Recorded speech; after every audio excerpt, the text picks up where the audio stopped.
Dan itu artinya cara pikirannya bahasa hal kiai yang pamit tadi berarti nganggep manggung lebih penting timbang nekani kholi gurune.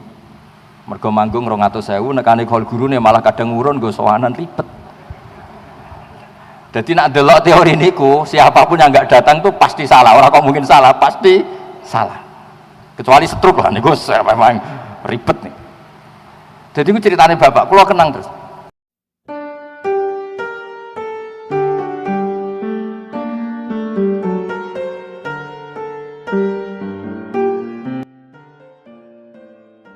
Bismillahirrahmanirrahim. Assalamualaikum warahmatullahi wabarakatuh. Bismillahirrahmanirrahim. Rabbi shrah li sadri wa yassir li amri wahlul 'uqdatam min lisani yafqahu qawli. Allahumma shalli wa sallim wa barik ala sayyidina Maulana Muhammadin wa ala alihi washabihi ajmain. Nama ba'du. Teng ngarsa para kasepuhan, para kiai ingkang kula hormati. Wabil khusus Mbah kawula Ki Haji Mu'ad Thohir, wonten Ki Haji Anik, wonten Kiai Haji sedanten niki pun keluarga sedanten nggih pernah gurune bapak, wonten Kiai Haji Zaki, wonten Gus Mat Abad sedanten Lek Rosin. Kula boten matur kata-kata walaupun Pak Mu'ad mun ngentai waktu. Tapi kula badhe cerita. Tadi temanya kholma saya, kebetulan yang beliau ceritakan tentang Mbah Sahal. Kula cerita sedikit tentang Mbah Sahal. Mbah Sahal itu sepupu Mbah kawula. Terus dulu kalau perainan di sarang itu sering di rumah kula teng Mbah. Karena Mbah Sahal gak ada ibu asmane Badiah, Mbah kula kandung di ibu namanya Sofia. Sofia niku mbake Mbah Badiah. Terus kula Mbah Sofia ini garwa namanya Idrus. Idrus niku bin Umar. Mbah Umar gak ada garwa namanya Maimunah niku Mbak Yuni Mbah Bedawi. Terus kula niku generasi ke-6 saking Mbah Abdul Aziz. Mbah Mu'ad niku ke-4 saking Mbah Abdul Aziz. Terus kula niku pokoke potongan kalah lah teng mriki niku potongan kalah. Terus di antara cerita Mbah Sahal sing kula kenang saking bapak niku ada seorang kiai dari Demak. Mboten kula perlu sebut, mergi termasuk dineng nih. Kiai ini niku khole Mbah Mahfud mboten rawuh terpaut sehari. Sowan Mbah Sahal itidar yai ngapunten kula mboten saged rawuh khole Abah mergi wonten uzur ngeten-ngeten. Ternyata Mbah Sahal jawabe lucu. Apa sing do teko gak duwe uzur. Jadi Mbah Sahal jenis kiai yang gak nerima alasan. Akhirnya kula niku niki mboten GR. Sakjane kula niku sesuk gak ada acara teng Jakarta, tapi eling-eling Mbah Sahal iku ketoke wis ra ono uzur. Apa sing do teko ora duwe uzur. Itu ilmu yang saya ingat terus dari bapak. Lan kula khole Mbah Zubair zaman kula teng Jogja niku mboten nate mboten teko. Kula nak diundang pernah sepuh niku nggih teko. Tapi paling kacau Lek Rosin aja ngundang tiap bulan. Karena saya ngajar di Ma'had Ali, ini tersih matolek tersih saya lah setahun pisan. Gara-gara nggih dineng tenan. Gara-gara ini wau. Jadi semenjak niku kula mboten nate nak salah terus gak ada alasan teng Mbah Mun. Mergi gara-gara teori ini bahasa Allah. Apa sing do teko gak duwe uzur. Ya semua orang kan punya acara keluarga, apalagi kiai-kiai sing pun payu. Kan dia sering manggung. Niku apalagi tadi Pak Ubed itu cerita punya rumah 3. Sak penghuninya tadi atau itu pun ribet. Tapi logika itu, ini kalau cerita ya, saya akan sering baca waktu atus dawe Pak Mu'ad, kalau sering baca. Ada ayat, saya pernah cerita sering itu di Ma'had Ali di Sarang. Bedanya Mbah Sahal dengan Mbah Mun. Jadi itu kayak jadi penelitian tersendiri. Sama-sama dididik Mbah Zubair, sing Mbah Mun gampang nyepuro, sing Mbah Sahal itu ndak. Kalau ditaklid santi Sarang itu dalile piye, Gus? Nak dalil sing nyepuro ketoke gampang. Artinya kiai khasnya kan gampang nyepuro, tapi nak dalile nyepuro iku apa? Jadi serodok kangelan golekno dalil sinten? Mbah Sahal niku. Ternyata teori yang dipakai Mbah Sahal niku setelah kula kaji, ya sengaja memang. Kula niku ini kenangan saya neliti tafsir. Setiap mau surat Baroah mesti eling Mbah Sahal. Di surat Baroah itu ada teori dan itu pasti benar. Ketika Rasulullah SAW badhe perang gitu ya, zaman itu sering perang ya karena musuhnya juga menyerang kita.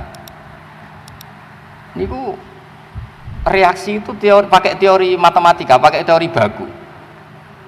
Orang yang berpikir Rasulullah nggak boleh sendiri berangkat perang pasti tidak minta pamit, karena tidak akan membiarkan Rasulullah ke medan laga sendiri. Maka nali ahli Madinah wa man hawalahum minal a'rab ayatakhallafu ar-rasulillah wala yarhubu bi anfusihim an nafsi sak terusin. Sehingga Quran itu pakai teori sederhana. Tapi kalau orang itu munafik pasti berpikir ben Muhammad berangkat dhewe kok enak. Aku nang omah wae lah ben Muhammad urusane Muhammad. Orang munafik itu secara lahir itu mukmin. Sehingga Allah ketika orang munafik pamit, ya Rasulullah saya ini punya keluarga, syaghalatna amwaluna wa ahluna fastaghfir lana. Orang munafik itu pinter. Kita punya keluarga ya Rasulullah, punya harta. Tolong diberi izin untuk tidak ikut perang karena syaghalatna amwaluna wa ahluna fastaghfir lana. Mereka sopan minta maaf. Kanjeng Nabi karena orang baik, kira-kira sing dinut Mbah Mun, ya ora apa-apa, nak sibuk keluarga ya ora apa-apa. Tapi Allah enggak terima. Allah terus bikin satu kaidah. La yasta'dzinukal ladzina yu'minuna billahi wal yaumil akhir. Wong sing mentale iman pasti gak pamit. Mergo ora rido Kanjeng Nabi perang dhewean ra diwangi. Terus sing pamit mesti innama yasta'dzinukal ladzina la yu'minuna billah. Angger sing pamit berarti ora iman. Ya sudah terus. Jadi akhirnya jadi ana acara alumni kok amen pomat pamit. Berarti dhisikno manggunge timbang masae ngono kira-kira. Niki mboten nyindir niki fakta nih, maksudnya ini cerita wae. Jadi semenjak niku kula niku ora jenis wong pamit. Nabi wong sepuh lho niki cerita.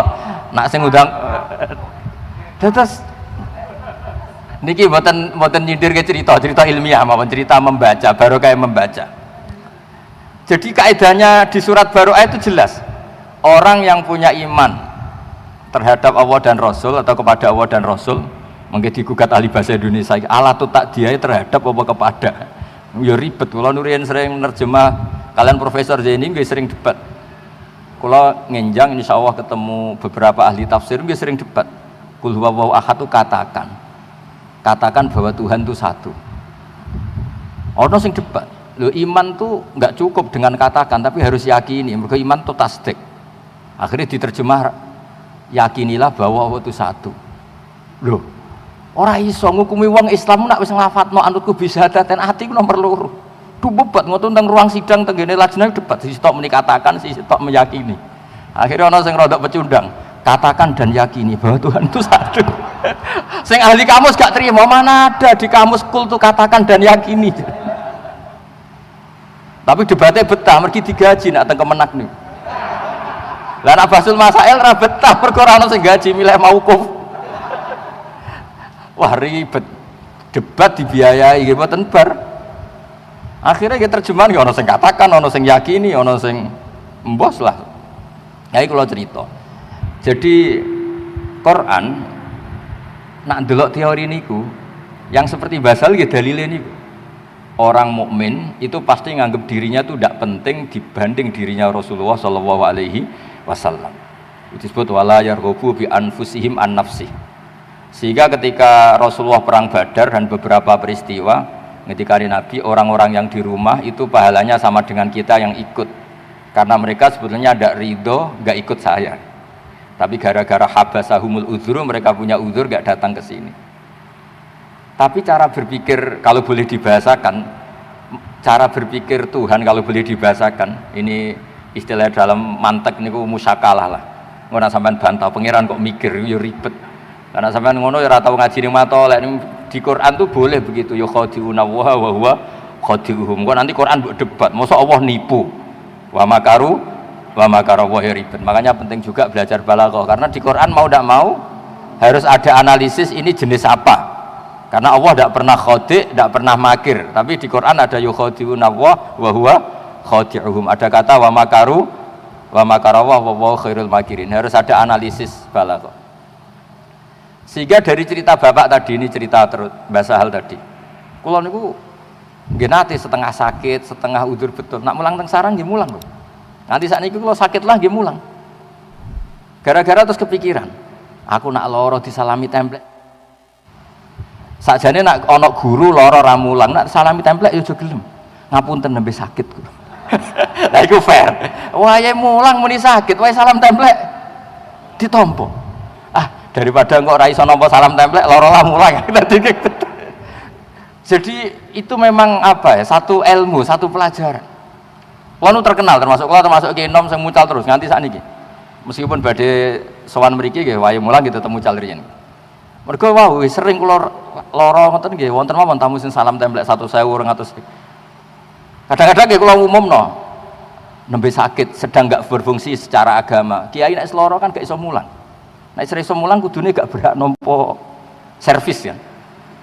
Sakjane ini cerita sakjane nih. Tapi kula nanti bantah bagi ini, wah sampean menghalangi rahmati Allah. Rahmat Allah wasiat kullasa. Keliru iku Gus teori wah. Ya ribet nganggo teori. Tapi ini kula cerita. Jadi saya setiap baca surat Baroah sampai sekarang tuh mesti eling bahasa. Karena ana ayat afawau angka lima adzinta lahum hatta yatabayyana lakal ladzina shadaqu wa ta'lamal kadzibin. Terus Allah gawe teori, ya lewat izin itu sudah kelihatan Muhammad siapa yang punya komitmen terhadap kamu pasti tidak pamit, pasti ikut. Dan siapa yang tidak punya komitmen pasti pamit. Misalnya alasannya memang betul keluarganya sakit, keluarganya mau melahirkan. Nyawa-nyawa mereka dibanding nyawa Rasulullah itu kan tidak banding. Kalau betul keluarganya sedang mau melahirkan pun harus ditinggalkan. Karena tidak ada orang sebanding dengan Rasulullah Shallallahu Alaihi Wasallam. Jelas itu la yu'minu ahadukum hatta akuna ahabba ilaihi min semua sampai samin waladihi wa waladihi sampai wanasi ajmain. Dan itu artinya cara pikirannya bahasa hal kiai yang pamit tadi berarti nganggep manggung lebih penting timbang nekani kholi gurune. Mergo manggung 200.000 nekani kholi gurune malah kadang urun go sowanan ribet. Jadi nak delok teori niku siapapun yang nggak datang tuh pasti salah. Orang kok mungkin salah, pasti salah. Kecuali setruk lah niku memang ribet nih. Jadi aku ceritanya bapak, kulo kenang terus. Pas niku karena kebetulan sowane bareng bapak. Bapak tapi posisi masih santri. Orang ini yang sowan tuh kiai. Ngapunten yai terus gini-gini. Jawabnya basal kita deh. Apa sing do teko gak duwe uzur. Dan gara-gara ilmu itu juga menjadi pengetahuan bahwa yang sedang teko santai-santai ini jangan kira ini pengangguran semua. Lu justru ini keangkuhan, sing ora teko alasannya udhuru keangkuhan. Apa angkuhnya? Berarti nganggep sing teko wong nganggur. Sampean tersinggung enggak darani teko wong nganggur? Tersinggung kan? Jadi ini pentingnya ilmu.